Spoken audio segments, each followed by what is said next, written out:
दोस्तों नमस्कार।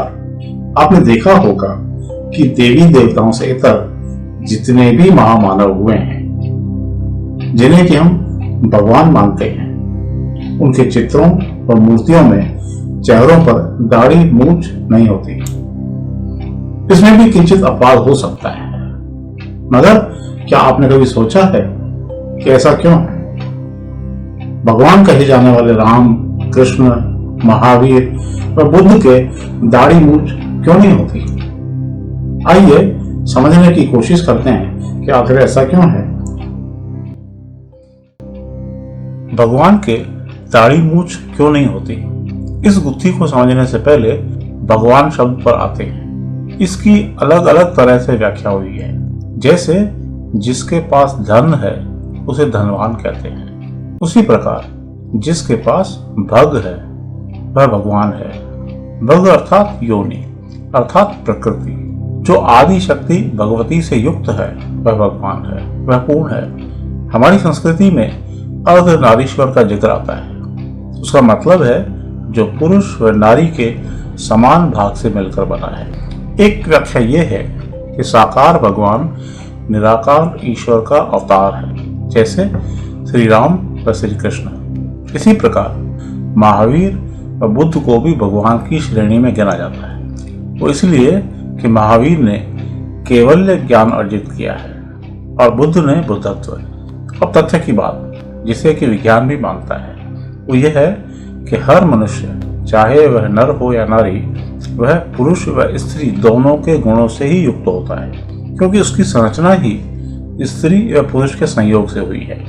अंतर सिर्फ गुणसूत्रों का है।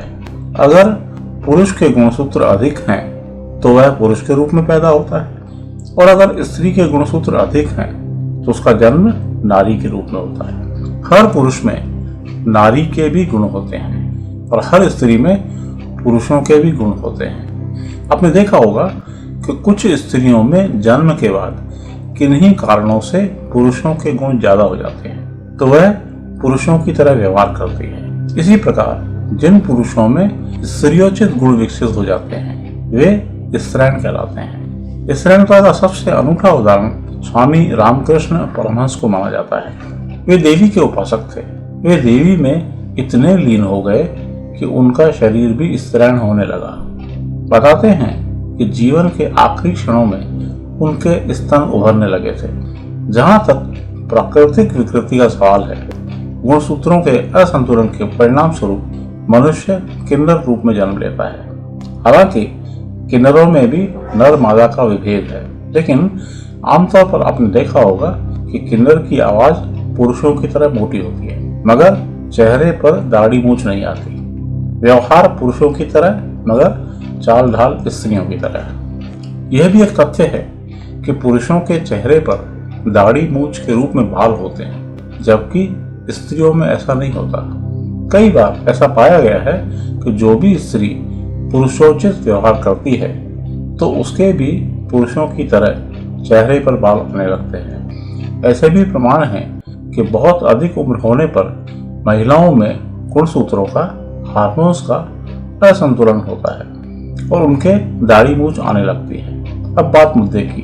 कोई भी पुरुष पूर्णता को उपलब्ध होता है, अर्थात भगवान की श्रेणी में आता है, तब उसमें पुरुष व स्त्री के गुण समान होते हैं। इसी कारण उसके चेहरे पर बाल नहीं होते। आपने भगवान राम, भगवान कृष्ण, भगवान महावीर, भगवान बुद्ध के जितने भी चित्र या मूर्तियां देखी होंगी, उनमें उनके दाढ़ी मूंछ नजर नहीं आई होगी। वजह क्या है? क्या वे रोजाना शेव करते थे? इसका जिक्र शास्त्रों में तो कहीं पर भी नहीं है, अर्थात उनके चेहरे पर बाल आते ही नहीं थे। और वजह थी पूर्ण अवस्था, जितना पुरुष उतनी ही स्त्री। हालांकि यह भी पक्का नहीं है कि वस्तु स्थिति क्या रही होगी, मगर कुछ तथ्यों के आधार पर ऋषि मुनियों ने जैसा वर्णन किया उसी के अनुरूप चित्र व मूर्तियां बना दी गई। ऐसी भी मान्यता है कि भगवान सदा किशोर और अमूर्त हैं। किशोरावस्था दाढ़ी पैदा होने से पहले की अवस्था, भरपूर यौवन, प्रखर ओज। इसी आधार पर हमने भगवान की परिकल्पना किशोर के रूप में की है। किशोरावस्था को ध्यान में रखकर ही मंदिरों में मूर्तियां रची गई हैं। यही वजह है कि उनके चेहरे पर दाढ़ी मूछ नहीं दर्शाई गई है। प्रसंगवश आखिर में भगवान की भिन्न भिन्न व्याख्याओं पर आते हैं। भगवान शब्द में युक्त भग का अर्थ कामना व भाग्य भी होता है। भग से तात्पर्य प्रकृति या भौतिक संसार से है, अर्थात जो सभी भौतिक आनंदों, कामनाओं और भाग्य को धारण करने वाला गर्भ है वह भगवान है। राम व कृष्ण को हम अवतार की श्रेणी में मानते हैं, मगर क्योंकि उन्होंने शरीर धारण किया है, इस कारण इस भौतिक संसार से बंधे हुए थे। उनके जीवन में भी वैसे ही सुख दुख आए जैसे कि सामान्य मानव के आते हैं। भगवान का अर्थ जितेंद्रिय भी माना गया है, इंद्रियों को जीतने वाला। जिसने पांचों इंद्रियों पर विजय प्राप्त कर ली और जिसकी पंच तत्वों पर पकड़ है उसे भगवान कहते हैं, जैसे महावीर व बुद्ध। जितेंद्रिय यानी वह जो पूर्णता को, मोक्षता को प्राप्त हो चुका और जो जन्म मरण के चक्र से मुक्त हो गया हो, वही भगवान है। एक और व्याख्या में बताया गया है कि भग अर्थात ऐश्वर्य, धर्म, यश, लक्ष्मी, ज्ञान और वैराग्य, ये 6 गुण अपनी समग्रता में जिसमें हो उसे भगवान कहते हैं।